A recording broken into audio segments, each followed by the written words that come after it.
1500 రోజులుగా జరుగుతున్న అమరావతి రైతుల ఉద్యమానికి మా మద్దతు ఉంటుంది.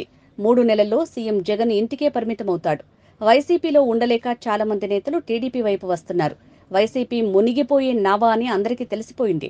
3 నెలల తర్వాత ఏపీలో ప్రజాప్రభుత్వం ఏర్పాటవుతుందని కేశినేని చిన్ని అన్నారు. మీరు చేసిన ఉద్యమం రైతులతో కలిసి ముందుగా మహిళలు మీ అందరికీ ధన్యవాదాలు. 1500 రోజులు దేశ చరిత్రలో ఎవరూ చేయలేటువంటి మహోద్యమం చేశారు. ముందుగా మహిళలు ముందుండి నడిపించిన ఉద్యమం ఇది. ముందుగా మీ అందరికీ పేరు పేరున ధన్యవాదాలు. ఆంధ్రప్రదేశ్ రాష్ట్రం మిమ్మల్ని గుర్తుంచుకునే ప్రతి రోజు రాబోతుంది. మీ త్యాగాలు వృధా కావు. మన ప్రజాప్రభుత్వం రాబోతుంది. ఇంకొక 3 నెలల్లో మీరెంతో కష్టపడ్డారు. పోలీసులను లెక్క చేయకుండా ఎన్నో ఇబ్బందులు పడినా కూడా ముందుండి ఉద్యమాన్ని నడిపించారు. ఇక దళితులు సార్, ఈ రాజధానే దళితుల రాజధాని. ఇక్కడ ఉన్న ప్రాంతంలో ఉన్నవాళ్లే దళితులు.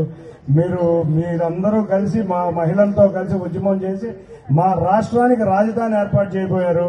మీ అందరికీ ధన్యవాదాలు.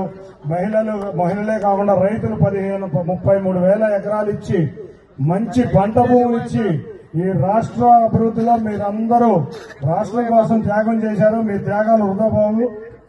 ఇక మనం 82 రోజులు సమయం మిగిలి ఉంది. మీరు పడ్డ కష్టం ప్రతిఫలం రాబోతుంది.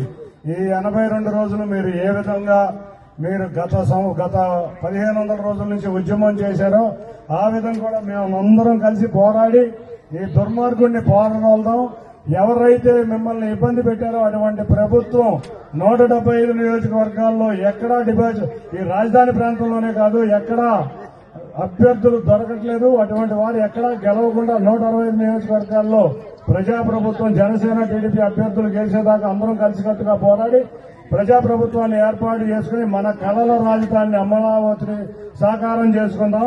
తప్పకుండా మీరు అందరికీ పేరు పేరున ధన్యవాదాలు. ఈ అవకాశం ఇచ్చిన నిర్వాహకులందరికీ ధన్యవాదాలు తెలుపుకుంటూ జై అమరావతి, జై జై అమరావతి. Thank you.